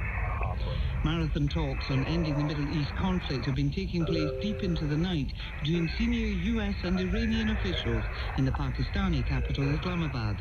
It's unclear whether they have yet concluded. Contentious issues they're seeking to resolve include the status of the Strait of Hormuz. Iran's Revolutionary Guards have warned that military vessels that attempt to pass through the strait will be dealt with severely. Earlier, the U.S. Central Command said 2 American Navy ships have sailed through the key waterway. Tehran denied the claim. Another major issue in the US-Iran talks is the status of the ceasefire in Lebanon, where Israel says it's continuing to attack the Iranian proxy militia, Hezbollah. More than 20 people were reported killed on Saturday. President Volodymyr Zelensky has reiterated that Ukraine would stick to an Orthodox Easter truce with Russia, advocating that it should continue beyond the end of Sunday, the time frame announced by President Putin. Both sides accuse the other of violating the supposed ceasefire. Parties in Hungary have held their final rallies ahead of Sunday's parliamentary election, concluding what's been an acrimonious campaign. Prime Minister Viktor Orban, who's been in power for the last 16 years, says that the election was about the preservation of peace. And the British boxer and former heavyweight champion Tyson Fury has beaten the Russian Arslanbek Makhmudov by a unanimous decision on points. The fight in London was Fury's first and successive defeat to the Ukrainian Alexander Usyk. BBC News. This is Inheritance, the podcast from the BBC World Service about the family dramas behind the world's biggest companies. I'm Elise Hu with Season 1, Samsung. This is episode 3 of 10. We'll let you know how you can hear more episodes at the end of this program. It's 1969. 3 years after a scandal that saw Samsung chairman B.C. Lee step down from running the company he founded. And things haven't been much better since. At a moment like this, I picture B.C. Lee staring across the tree-lined grounds of his home in central Seoul. A 2-story mansion in its own high-walled compound. An oasis amongst the South Korean capital's developing high-rises. A good place to think. B.C. Lee had stepped aside as Samsung's chairman, hoping, it's thought, that this would be enough to spare his family. Samsung told us he'd done it as a sign of respect for Korean society, since it had been his son who caused the controversy. Whatever the plan, it hadn't worked. His second son, Lee Chang-hee, or as we're calling him, C.H. Lee, had been punished with prison. He'd been in charge of the fertilizer plant Samsung had built at the president's bidding, the so-called saccharin scandal. The smuggling that took place under the cover of the construction project had taken place on his watch. C.H. Lee had appealed and been released early. And things haven't been going much better with another of B.C. Lee's 3 sons. In the crisis that followed the saccharin smuggling scandal, B.C. Lee had appointed his eldest son, Lee Mong-hee, or M.H. Lee, to run the family business. Like any firstborn chaebol son, M.H. Lee had been groomed for the top job for years. Every wound, he would take over one day. But things hadn't gone exactly to plan. Accounts differ about what exactly happened. According to M.H. Lee, he ran Samsung for the next 7 years and only left because his father couldn't stay away. Samsung told us he was never chairman of Samsung, but that he managed some Samsung companies for a period of 6 months and then stood down voluntarily. According to B.C. Lee, his eldest son was a bit of a loose cannon. He was the big personality. He was a big talker. Business and technology journalist Jeffrey Kane has interviewed people who knew M.H. Lee. He had a temper. He was emotional. Not the kind of leader who would make clear, concise, rational decisions all the time. B.C. Lee had received complaints from some of his most trusted executives. Jae-yeon Lee, a reporter at South Korean newspaper Hankyoreh, is familiar with the founder's version of events. In less than 6 months, he had the entire group in turmoil. M.H. Lee clearly wasn't chairman material. Not yet. But then, things take a surprising turn. B.C. Lee hears about a letter. An anonymous letter addressed to President Park Chung-hee, posted to the Blue House, the presidential residence on the northern outskirts of Seoul. The letter was a list of assets owned by B.C. Lee. Businesses, properties, financial holdings. Just the sort of thing a president already suspicious of B.C. Lee's wealth and power might use against him. A president who'd threatened to jail him and take away his business once already. Someone has tried to sell him out. Who would have dared? And what else are they capable of?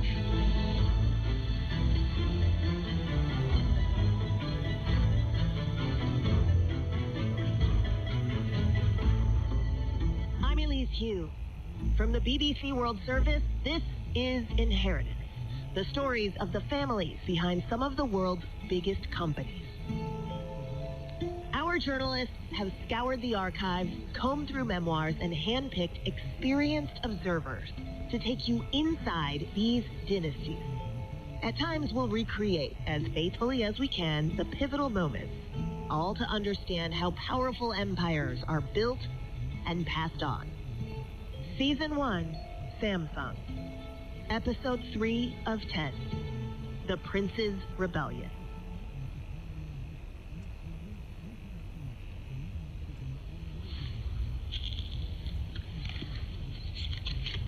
B.C. Lee stubs out a cigarette before lighting another. He can take the frustrations of business and attacks of politicians, but an assault from within, it's more than an assault. It's a betrayal. B.C. Lee has his enemies, of course. There are plenty of politicians and businessmen he's upset, knowingly or not, over the years. But these outsiders couldn't have access to this kind of information. It must have been someone close to him. Because B.C. Lee is trying to escape government scrutiny. They don't want his wealth being seen in the eyes of the government or being scrutinized in some way. There's no sign yet that the president will act. But the mere existence of this letter has lit a fuse. It might explode any time. This part of the story gets murky. It's so murky that we can't know for sure even what was in the letter. No copy of this letter has been recovered. I'm not aware of anybody having found it in a historical archive somewhere. It's only been recounted in later accounts written by family members. There are even some suggestions that the letter contained allegations of corruption against B.C. Lee himself, including involvement in the saccharin smuggling scandal 3 years earlier. Remember, B.C. Lee had denied any knowledge. If he was directly involved, that would change everything. Samsung rejects this. It told us B.C. Lee was unaware of the matter until charges were brought, and that he was subsequently cleared of any wrongdoing. So, who sent this letter? You got to remember, South Korea at the time, it's a very small place. I mean, it's not the same country as today. South Korea is a place where word gets around, and if you do something, the government, which is a police state, is going to know about it. I mean, Samsung has really good intelligence networks across the country, and they could figure things out too. These networks have helped B.C. Lee identify two son, C.H. imprisoned for the fact oldest son, M.H. Lee. M.H. Lee and his must have taken a blow when B.C. Lee came back out of retirement. But his path to the chairmanship wasn't completely closed. There was still time to redeem himself, time to mature, to soften, to learn. And his desire to succeed his father was clear for all to see. Would he really put all of that at risk over a false start at leadership? And his middle son? He had taken the fall in the saccharin smuggling scandal, but it's far from certain that he knew anything about it. So when C.H. Lee got out of prison, he had every reason to be angry. But would it be directed at his father? And so the story is he came out of prison, right? And then he was really furious because his father was just treating him very badly, even after he took the fall. He wanted to have a warm welcome, but by then he clearly was not fit to run the company, having just gone to prison. And so the father did not welcome him with open arms. But was C.H. Lee desperate enough to try and oust his father? To try and seize control of the business in a coup? B.C. Lee has got a decision to make. Which of his two eldest sons is guilty? And what, if anything, is their punishment? Family is everything. It's what a cable business like Samsung is built upon. But, as pains him to admit it, the evidence is clear. B.C. Lee concludes that it points to his recently imprisoned middle son, C.H. Lee. That said, his eldest, M.H. Lee, isn't completely off the hook. B.C. Lee suspects that he knew what his brother was up to. M.H. Lee either didn't do enough to dissuade him, or worse, was in on it too. Whatever the truth, B.C. Lee decides that both men will have to leave the business, for now at least. And all of this leaves him with a new problem. With his first and second sons out of the running, who can he now trust to lead Samsung when he's gone? In his heart of hearts, he knows the answer, but it's a very unusual step. It's mid-September 1976, 7 years since B.C. Lee's betrayal in the letter to the Blue House. He's delayed this moment for long enough, but time is running out. Tomorrow, he's flying to Japan. While he'd been in Tokyo that summer, he'd gone for a hospital checkup, and the doctors had found a stomach ulcer. They'd told him it was cancerous, so tonight, he's called a family meeting. The assembled guests already know about their father's cancer, and they've probably guessed about the other big news he'll be revealing tonight. Lately, he has been reflecting on what makes a good leader. Virtue, trustworthiness, reliability, creativity, good judgment, drive. The courage to take responsibility. Do any of his sons have all of those qualities? In the last few years, the business had expanded rapidly. In 1969, it had begun making televisions. Samsung Electronics had been born.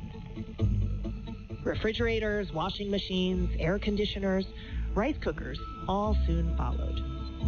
But all that needed huge investment in research and development, factories, people. Add to that the gamble the tech business had just taken on semiconductors. Who knew when or if that would pay off? Semiconductors were still an early industry at the time in Korea.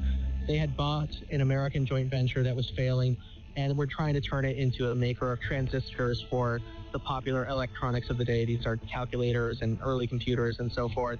It's an extremely technologically complex business that takes a lot of expertise to run. It's not something that you can just buy and hope that it, works out in the end. The technology is constantly advancing, with computer chips doubling in efficiency and power on a regular basis. That makes it a risky bet, an expensive one. B.C. Lee wonders if he really wants to burden any of his children with this responsibility.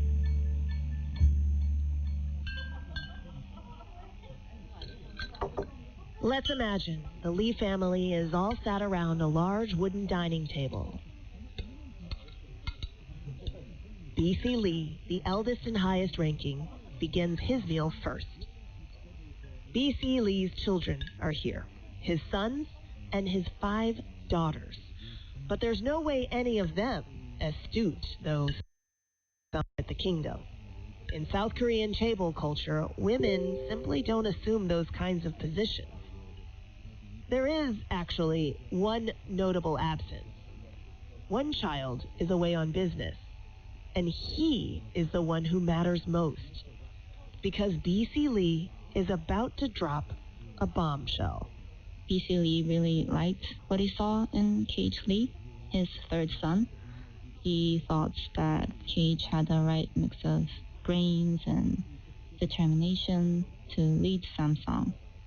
And it was his third son, K.H. Lee, just 27, who'd been pushing the recent semiconductor project. It's too early to call it a success, but to have convinced his father it was a gamble worth taking, that had taken guts. K.H. Lee had even stumped up a lot of his own money. That showed conviction. But B.C. Lee's third and youngest son was not what you would call a natural leader. Nobody expects K.H. Lee to become the next Samsung. He is a lonely kid. When he was a child, he didn't have many friends. He'd developed more of an affinity for dogs than people. In his lonely years of study in Japan, away from family and friends and facing discrimination as a Korean, the animals had given him comfort. It was the same with technology. He would take apart a TV, study the interior, and then put it back together. He has this eccentric personality. He's more of a recluse. People don't really understand him. He also had a habit of watching films, and he would watch it 10 times or more. So Ben-Hur was his most favorite film. A Hollywood historical epic from the 1950s. I wanted to stay strong and keep my muscles active, but traditional workouts felt too hard on my body. To get A inside the friend mind of the director and to understand what this movie is really about.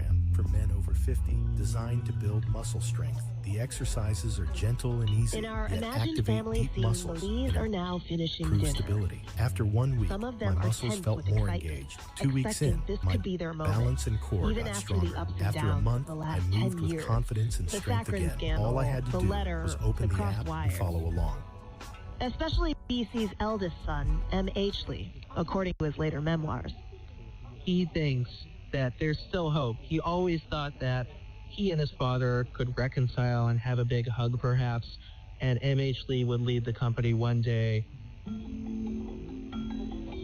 And then CSE the moment Federal they've Credit all Union, been we're waiting proud to for. deliver banking that means more, Perhaps including more BC ways to save. stands and Right moves now, to the save center big of the on your room. next car loan with rates as low as 3.99% And he APR says for what up to some of them 72 may have months. Already in a car you love? suspected, but not Refinance your dared car loan believe. from another lender, and we can cut your rate From by now up on, to 2%. Apply Samsung today at will be led by csefcu.com. KH. Hurry, these rates and offers won't last long. From CSE Federal Credit Union. MHC Restrictions is apply. All crestfallen. loans subject to credit approval based on CSE's standard underwriting. Rates vary depending on your credit score and As worthiness. For BC complete Lee details, moves visit the conversation csefcu.com. on to how he intends to divide the Samsung Group amongst his children when he dies, M.H. Lee can't process the shattering blow he's just been dealt. Everyone expected, tradition dictated, that he, the eldest son, should inherit the chairmanship. B.C. Lee doesn't know it. In fact, he won't live to find out, but he has opened a schism, a family feud that decades from now will threaten to blow the Lees apart and threaten to destroy their grip on Samsung. That's coming up on Inheritance.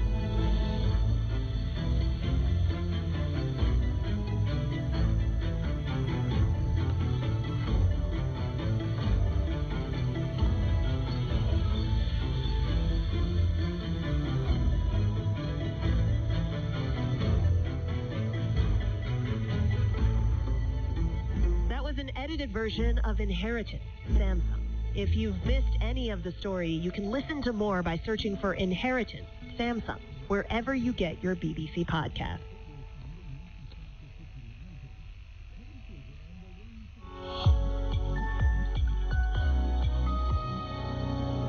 BBC World Service, and now Sporting Witness with me, Uma Swami. I'm taking you back 25 years to 2001, when one small footballing nation achieved a world record, but not the one they wanted. American Samoa's 31-0 defeat to Australia in a World Cup qualifier is one of those scorelines that you never forget.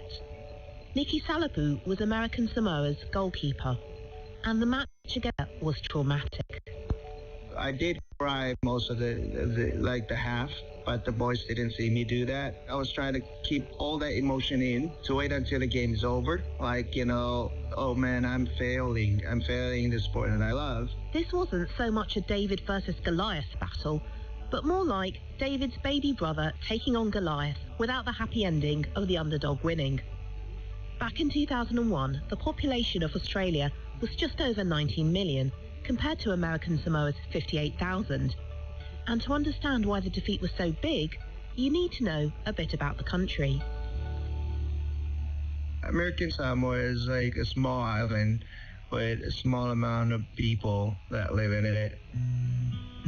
We always leave off land. The oceans have only one cannery factories like in the middle of the island that everyone wants to work at and trying to survive. If you don't get there, you find your way to the military when you graduate from high school. It's a very respectful country. The people are friendly, and we're very humble people. The islands had become members of the International Football Federation, FIFA, in 1998. And the 2002 World Cup qualifiers were the first they were eligible to play in. In February 2001, when qualification started, Fielding a team hard enough before FIFA decided on some new rules. Only people who had an American passport were allowed to play. I'm an American Samoan citizen. I have an American passport, So we're trying to figure out who have an American passport. And I'm the only person that left from that whole team. It was a really solid squad, but unfortunately they didn't have any passports. So we have to find anyone in 2 weeks. We ended up select the kids from high school, and we have the 8th graders from primary school. So yeah, it was 3 of them that I noticed that they were playing, and the rest of them was all high school kids. So we trained for 1 week before we traveled to Australia. He may be laughing now, but back then, 20-year-old Nicky was one of the oldest members of the team. They were about to face the Australians, who had a point to prove after just missing out on qualifying for the 1998 World Cup. And they had only had a couple of weeks training together as a team. It was really hard. It was really hard, to have a new squad, players that never played before, and then how young they are. I felt like I was like a father figure for most of the kids, that was going with us, even that I was only 20. Unsurprisingly, things didn't start well in the qualifiers. American Samoa lost 13-0 to Fiji and followed that up with another defeat, this time 8-0 to Samoa. After we played against Fiji, I felt like it was okay, I can do this. Because I was doing a lot of saving, I would save a lot of a goal against Fiji before we play against Samoa and Tonga. But Australia was our last game. They already beat Tonga 22-0. The only thing I can do in this situation, in this scenario, I have to maintain the goal a little bit lower, in order for us to do not pass the 20.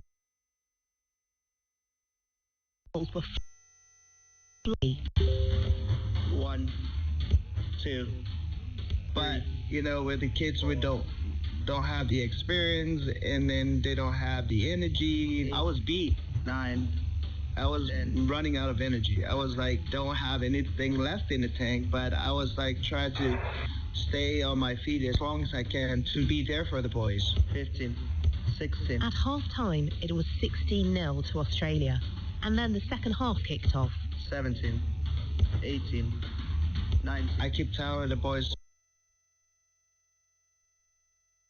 bundle me, because if we're going to be bundled in front of me, it's hard for me to see the ball and every shot. So, for me, I just listen to the coaches and 29, prepare for the worst. 30, 31. 31-0 to Australia, the world record for the worst defeat in international football. If I was a coach, I would never ever gonna run the score that high. I would never ever done anything like that. Let them chase the ball, pass the ball, possession the whole time before the game is over. Once you pass 20 goal, I think you don't need any more than that, because it's you just beat Tonga 22-0.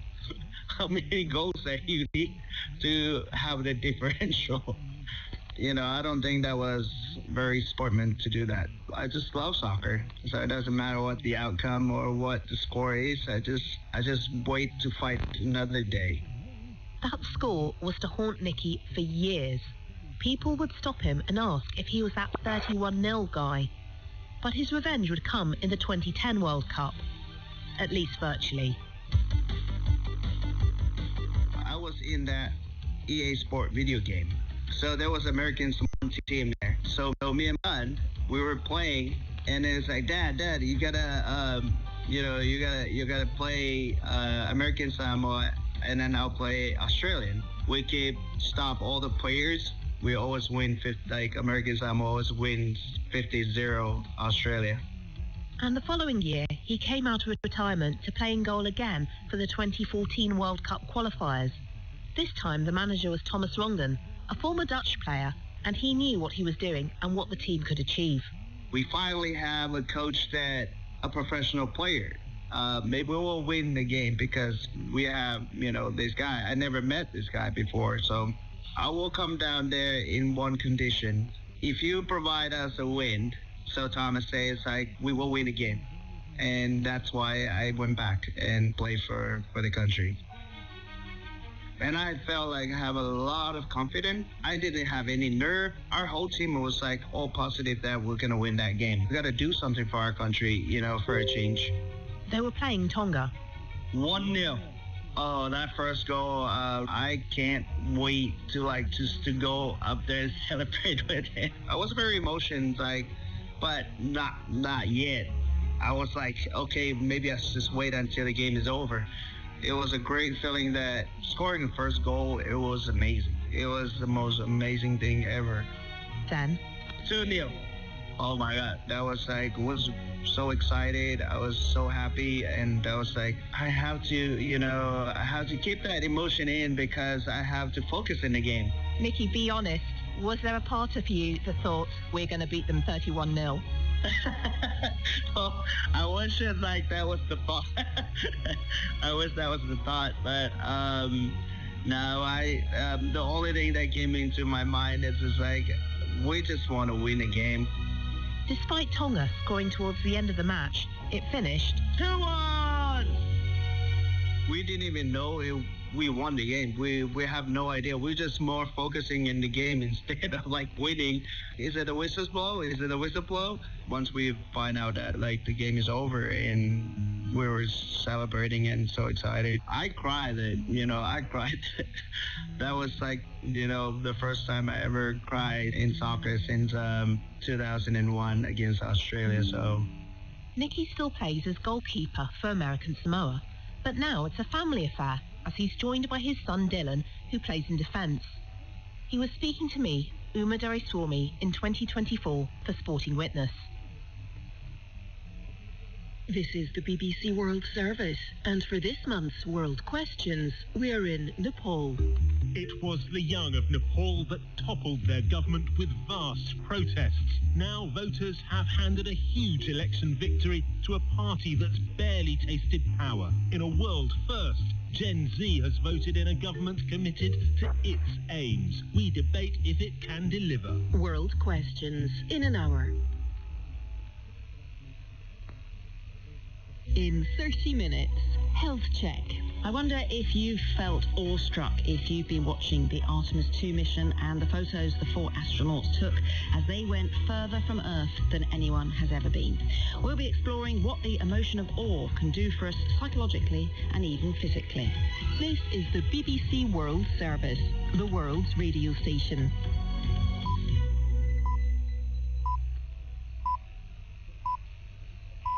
Welcome to the newsroom. I'm Ankar Desai. Well, eyes are on Islamabad as talks between the United States and Iran have been going on late into the night in Pakistan. The hope is to broker a deal. Meanwhile, on the White House lawn... Whether we make a deal or not makes no difference to me. And the reason is because we've won. Donald Trump remains steadfast in his approach. Reaction from the Pakistani capital to come during a critical point in the conflict. Elsewhere, the 4 crew members of the Artemis moon mission have been giving an emotional news conference at a welcome home ceremony in Houston. I may have not learned everything that this journey has yet to teach me, but there's one new thing I know. Planet Earth, you are a crew. And from Chicago. I don't know what you've been told. Violence kills both young and old. Former armed gangsters record an album of songs and poetry about the problem in their city. All of that to follow this World News Update. BBC News with Fiona MacDonald. NASA has welcomed home the 4 astronauts of the Artemis mission at a rapturous reception in Houston after they made it safely back to Earth from the far side of the moon. They were greeted with rousing applause by those assembled, who included their family members. Pilot Victor Glover, the first black astronaut to fly on a moon mission, expressed his gratitude to everyone who worked on the Artemis 2. When this started on April 3rd, I wanted to thank God in public.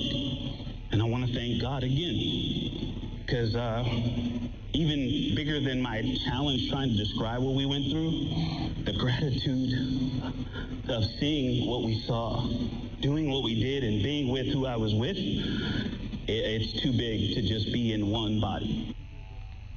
Marathon talks on ending the Middle East conflict have been taking place deep into the night between senior US and Iranian officials in the Pakistani capital, Islamabad. In a message on social media, the Iranian government indicated the latest round of talks had concluded after 14 hours, but would continue on Sunday. But a senior White House official has since told the BBC that they're continuing. Rhys Doucette is in Islamabad, and he shares more on the sticking points. One of the main areas is the Strait of Hormuz, for which the Iranian media are saying this is a red line for the Iranian delegation. There are reports that the Americans are proposing joint control of that strategic waterway, and the Iranians are pushing back. Now, are these disagreements such that it could cause a breakdown in negotiations? There are so many issues that are on that table. But what's most important is that at least they've made a start. Iran's Revolutionary Guards have warned that any military vessels that attempt to pass through the Strait of Hormuz will be dealt with severely. The comments came after the U.S. Central Command said 2 American Navy ships had sailed through the waterway. That would have been the first such move since the war began. Tehran has denied the claim. President Volodymyr Zelensky has reiterated that Ukraine would stick to an orthodox Easter truce with Russia, advocating that it should continue for longer than the period announced by President Putin. But both sides accuse the other of violating the supposed ceasefire. Sarah Rainsford in Kharkiv says Ukrainians are hoping for a lasting peace. That's what Volodymyr Zelensky is pushing for, to extend this ceasefire to give negotiations with Russia a real chance. But the Kremlin has already said it will resume its invasion in full on Monday. There was another exchange of prisoners today, but just 38 minutes after the ceasefire began, here in Kharkiv, we heard the air raid sirens yet again. World News from the BBC. British police say they arrested more than 500 people during a mass protest in London against the continuing ban on the campaign group Palestine Action. Their ages ranged from 18 to 87 and included Robert Del Naya, a founding member of the trip-hop band Massive Attack. Unidentified gunmen are reported to have killed a traditional ruler in Imo State in southeastern Nigeria. Police say the monarch of Ochia, Paulinus Okweme, was ambushed along with his security detail late on Friday. He was returning home from a neighbouring community after what's been described as an argument. Parties in Hungary have held their final rallies ahead of Sunday's parliamentary election, concluding what has been an acrimonious campaign. Prime Minister Viktor Orban, who's been in power for the last 16 years, is up against the pro-European politician Peter Magyar. Our Europe editor Katja Adler reports from the capital Budapest. It may be a relatively small European country, but under Viktor Orban, Hungary's influence abroad has been astonishing. Washington, Moscow, Beijing and Brussels will watch today's vote closely. President Trump has endorsed Mr. Orban repeatedly. He sees him as a torchbearer for the nationalist Christian right. Viktor Orban has courted considerable Chinese investment over the years, and he's been most useful to President Putin, delaying EU sanction packages against Russia and blocking a €90 billion EU loan to Ukraine. The British boxer and former heavyweight champion Tyson Fury has beaten the Russian Arslanbek Makhmudov by a unanimous decision on points. The fight in London was Fury's first and successive defeat to the unified heavyweight champion Alexander Usyk of Ukraine. The 37-year-old Briton was rusty, but he won by a large margin. BBC News. Hello, you're listening to the newsroom from the BBC World Service with me, Ankur Desai. Welcome to the programme. All day it's been all eyes on Islamabad, Pakistan, where American and Iranian officials have been locked in hours of truly historic talks which have gone over 15 hours long. Talks aimed at not just bringing to a permanent end almost 6 weeks of war, but at resetting relations between two countries antagonizing each other for 47 years since the Iranian Revolution. A reset with huge implications for the Middle East and possibly even more widely. So no little outcome riding on the success of the talks in Pakistan. But then, thousands of miles away, on the very noisy lawn of the White House, the US President had this to say. Whether we make a deal or not makes no no difference to me. And the reason is because we've won. If you didn't catch that, that's Donald Trump saying it makes no difference whether America gets a deal because it's already won. Just one of the ways, then, that these negotiations are far from straightforward. Another is that many, both in the US and around the world, are still dubious about America's exact reasons for going to war. So, defining what a good deal would look like isn't easy. I caught up with our correspondent, Azadeh Moshiri, who's in Islamabad for us. Before Saturday, we weren't even sure if the two sides would turn up. And now not only have the highest face-to-face talks since the founding of the Islamic Republic, since the Islamic Revolution in 1979 happened, but they've stretched long into the night and even the early hours of the morning here on Sunday. And so that in itself is a huge step. It's something that people here certainly weren't expecting. Pakistan had been projecting confidence, but it means that not only have they agreed to talk, but that they've seen points of agreement, at least points in their respective proposals that they feel they can work on. But there are still so many unknowns. It's unclear exactly what could come of this. It could be an extended ceasefire. It could be some form of agreement. It could even be a promise to just keep talking. And all those three steps would be something that was hard to imagine in these 6 weeks of war. Absolutely. And just remind us of some of those major sticking points as well, and what they'll all be poring over during the long hours. It's a really good point saying that they'll be poring over, because technical experts have met as well, and that's typically how these negotiators and negotiations work. When they do find areas that they can work on, it's the technical experts that get involved to hash out how it might actually work. Now, the nuclear program is, of course, a huge point of contention. Iran wants to continue enriching uranium. Iran also has a bank of missiles that, though depleted, they're still clearly capable of deploying. We've seen what's been going on in Gulf countries and the infrastructure that has been damaged throughout this war. Iran will want to maintain it, and the United States will see that as a big point of concern as well. There's the lifting of sanctions that the United States has said, Donald Trump himself has said they're discussing. And then, of course, there's that vital shipping lane of the Strait of Hormuz, where 20% of the world's oil passes through. Iran has learned throughout this war that it's been a great piece of leverage, and they've talked about wanting long-term control of it, and that's something that is seen as unacceptable to the United States. But let's see what happens by the end of these negotiations. In the last few hours, there have been more comments from Donald Trump in quite a belligerent style. So are there some suggested mixed messages, therefore, coming from the United States and the White House?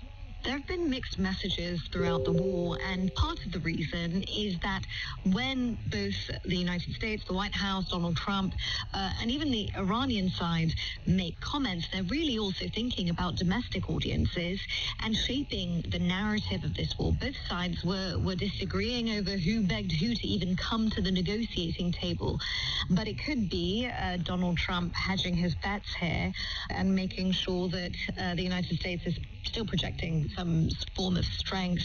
He's made really big statements in recent days. He even said that Iran is negotiating to stay alive. But then you've got the Iranians that are insisting that this is a sign that they're winning and that the United States needed to come to the negotiating table, not them. So it's really hard to separate fact from political bluster here. Azadeh Moshiri reporting from Islamabad. Well, let's get more on this from our chief international correspondent, Lise Doucet, who's also in the Pakistani capital and has this assessment of the talk's significance so far. After nearly a half-century of hostility, including 2 wars in 2 years, officials from Iran and the United States have been sitting face-to-face for hours. Technical experts are meeting too. It's a significant breakthrough, only possible because of the high level of both delegations, their authority to negotiate, and what seems to be a commitment by both Washington and Tehran to talk. Iran's delegation came to Islamabad, emphasizing its deep distrust of diplomacy.